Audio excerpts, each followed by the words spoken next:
तो विद्यापति माने कौन आम पंडित मैंने जो विधिपति करेंगे विद्यानां पति इति विद्यापति ताला विद्या क्या कहती आम साधारणतः उपनिषद भाषा बुझा गले सा विद्या जा विमुक्त है आम जिते पिला पाठ पढ़ाऊे कौन मुक्ति पाई बंधन पाई पाठ पढ़ला चाकरी है कि ना चाकरी जदि ना कि पाठ पढ़ी सी किंतु प्रकृत विद्या हूँ परा विद्या अपरा विद्या परा विद्या हूँ परमेश्वर को जाना ये बंधन ना से विद्या को जाना मो गुरुदेव कथा आम कौच सप्तम जाए से पढ़ी नैष्ठिक ब्राह्मण परिवार जन्म जमीदार परिवार जन्म जो इंग्रेजी पाठ आरंभ है से इंग्रेजी मैंने आमको सब पराधीन कर रखी कहले जो पाठ इंग्रेजी कर से पाठ को पढ़ी दरकार ना पाठ पढ़ले हम कौन आम तो जमीदार छुआ ब्राह्मण छुआ क्या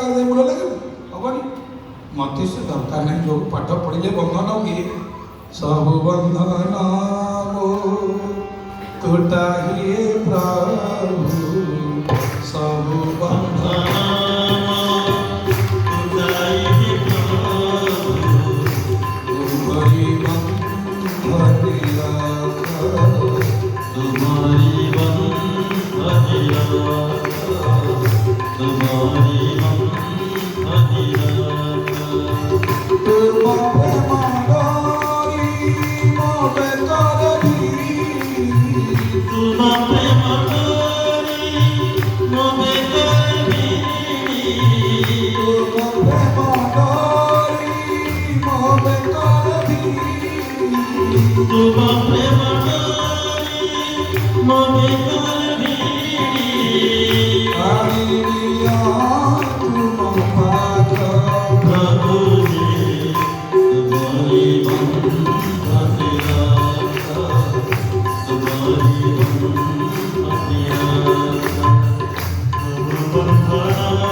किंतु से पाठ हूँ ठीक पाठ गुरुदेव आम कहते बाप पाठ ठ जाए जाने पाठ शेष आम बुझीपार कौन पा कौन ठ कौन आम भाव आम विज्ञान पढ़ु बहुत पढ़ीगलु बोली कहले पा कहले पाद ठ कहले मस्तिष्क पादर मुंड पर्यंत अंग प्रत्यंग जी सठिक व्यवहार जाना ताकू पाठुआ कहते ना ये सर्टिफिकेट गोटे कौन अच्छी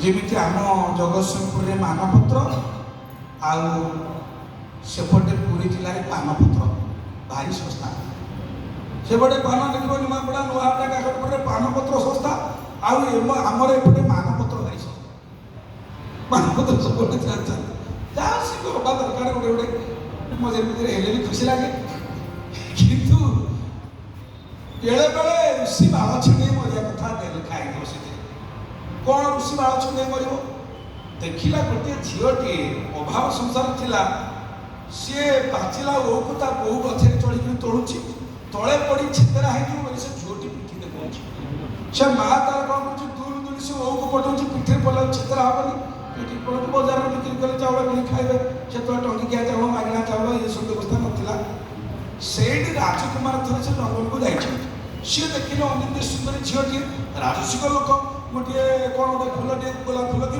कौन धरिकी से झीटी पर पकईदे बाबाजी तपस्या कर आखि खुले जाइए जो झील पर ओ पड़ूला से संभालुला ये फूल झीटी बोले चित्कार कर दूरिक पड़ा ऋषि तो गोटा जोटा जाता छुटे गए आम बची हेनी तो ओ बस्ता बस्ता संभालुलु गोटे फूल पड़ा आ चित्कार कर मलु मो कथार अर्थ बुझुं कि जी जहाँ नुह मानपत्र से 5 धाड़ी लिखाई हे बरण्य आपणकर अमुक भल आपणकर समक भल आपण बड़ पितृ मातृ भक्तटा बापा माँ गड़ी मरु से नहीं थी दो से यही गुड़ाक देखिक सदा समुद्र मोर मन हो चुटी छुटी मरिया भगवान जी जोटा नुह से कथा लिखिक पढ़ो बुझीपार तो ଧାଡ଼ି ଲେଖିଦିଅ ଗୋଟେ ସମ୍ମାନ ସୂଚକ ଜଣେ ସମ୍ମାନାସ୍ପଦ ଲୋକ ଧାଡ଼ି ସମ୍ମାନ ସୂଚକ ଲେଖିଦେଲେ ଭଲ।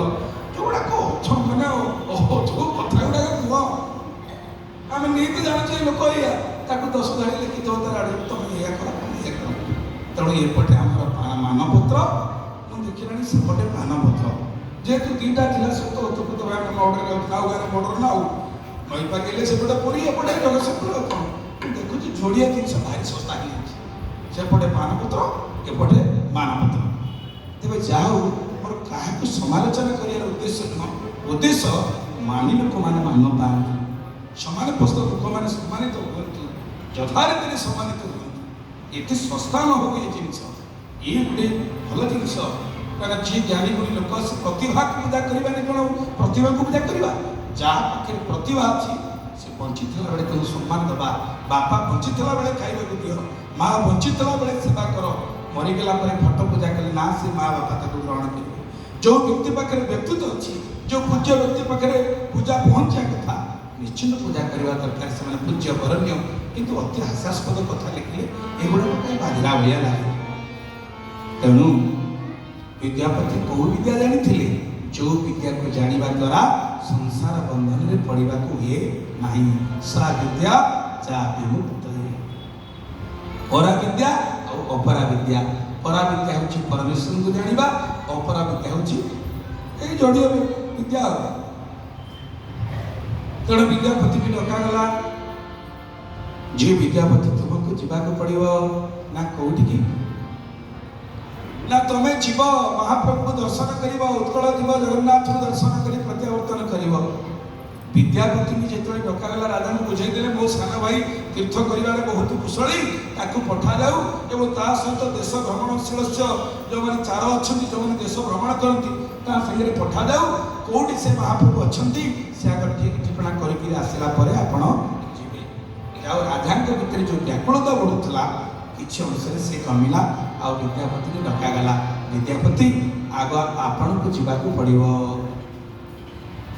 ଯେତେବେଳେ ବିଦ୍ୟାପତିକୁ ଯିବା କଥା କୁହାଗଲା, ବିଦ୍ୟାପତି କ'ଣ ଭାବିଲେ?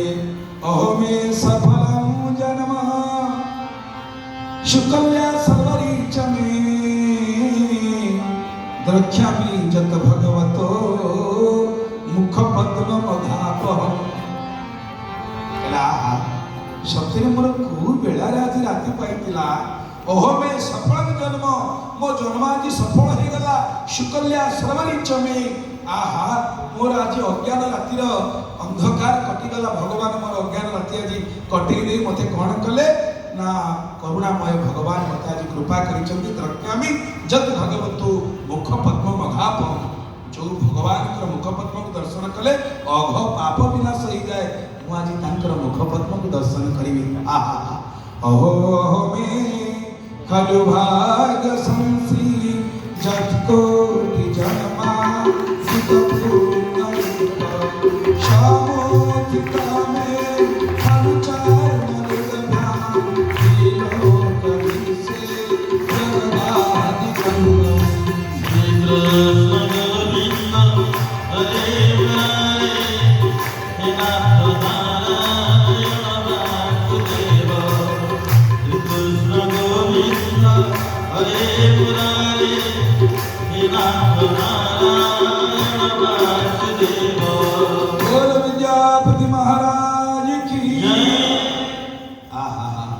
विद्यापति कहते अहो अहमे खलु भाग्य संसी जत्कोटि जन्मार्जित पुण्य एक।